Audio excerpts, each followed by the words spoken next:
నమస్తే, మా క్వాల్ స్టోర్ ఛానల్కి స్వాగతం.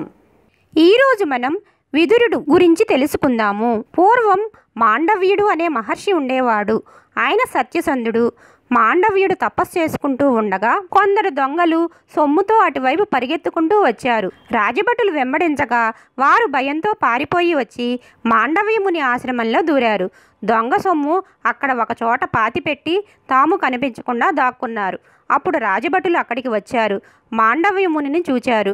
మహర్షి, దొంగలు పారిపోయి ఇటు వచ్చారు, మీరు చూశారా?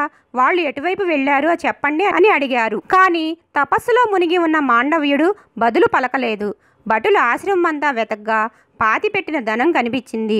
దొంగలు కూడా పట్టుబడ్డారు. భటులు ఆ సొమ్మును దొంగలను తీసుకుని పోయి రాజుకు అప్పగించారు. ఒక బ్రాహ్మణుడు ముక్కు మూసుకుని తపస్సు చేసుకుంటున్నట్లు నటిస్తూ ఇలా దొంగల ముఠా నడుపుతున్నాడని రాజభటులు రాజుకు విన్నవించారు. ఒక బ్రాహ్మణుడు ఇంతటి పాపానికి పాల్పడుతున్నాడని నమ్మి ఆ రాజు దొంగలతో పాటు ఆ దొంగమునిని కూడా చంపమని భటులను ఆజ్ఞాపించాడు. భటులు వచ్చి మాండవ్యమునిని అనేక విధాలుగా హింసించారు.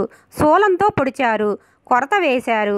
అయినా మహాత్ముడైన మాండవ్యుడు యోగ సమాధిలో ఉన్నందున చనిపోలేదు. ఎంతో కాలంగా అలాగే శూలానికి గుచ్చబడి ఉన్నారు. ఆయన ఏమాత్రం బాధపడుతున్నట్లు కూడా కనిపించలేదు.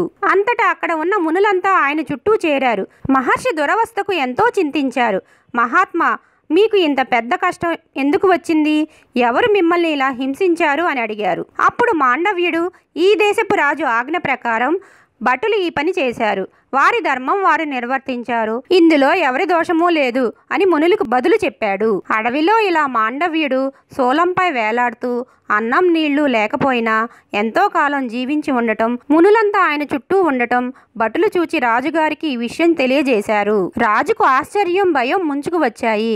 వెంటనే పరివారంతో బయలుదేరి మాండవ్యుడి దగ్గరికి వెళ్లారు. ఆయన్ను శూలం మీద నుంచి దింపమని భటులను ఆజ్ఞాపించాడు.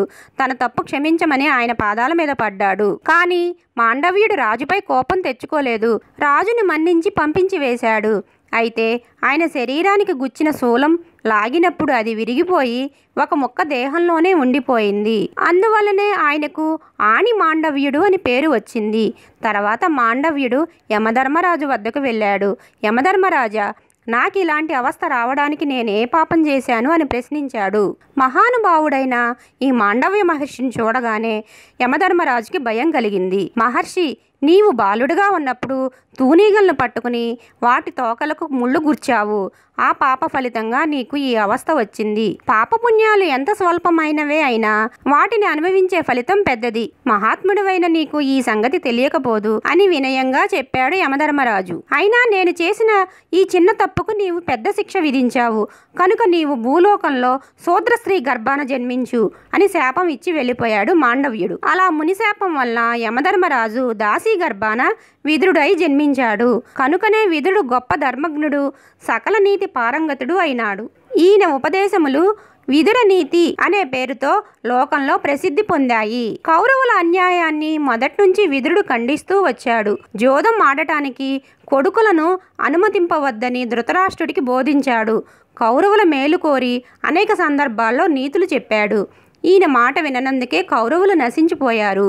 కౌరవ పాండవుల మధ్య యుద్ధంలో విదురుడు ఏ పక్షాన వహించకుండా తీర్థయాత్రలకు వెళ్ళిపోయాడు. ఈ విధంగా ధర్మదేవత అంశ అయిన యమధర్మరాజు భూలోకంలో విదురుడుగా జన్మించినాడు. మరిన్ని విశేషాలతో నెక్స్ట్ వీడియోలో కలుసుకుందాం. ఈ వీడియో కనుక మీకు నచ్చినట్లయితే లైక్ చేయండి, షేర్ చేయండి, సబ్స్క్రైబ్ చేయండి. అలాగే పక్కనే ఉన్న బెల్ ఐకాన్ని క్లిక్ చేయటం మర్చిపోకండి.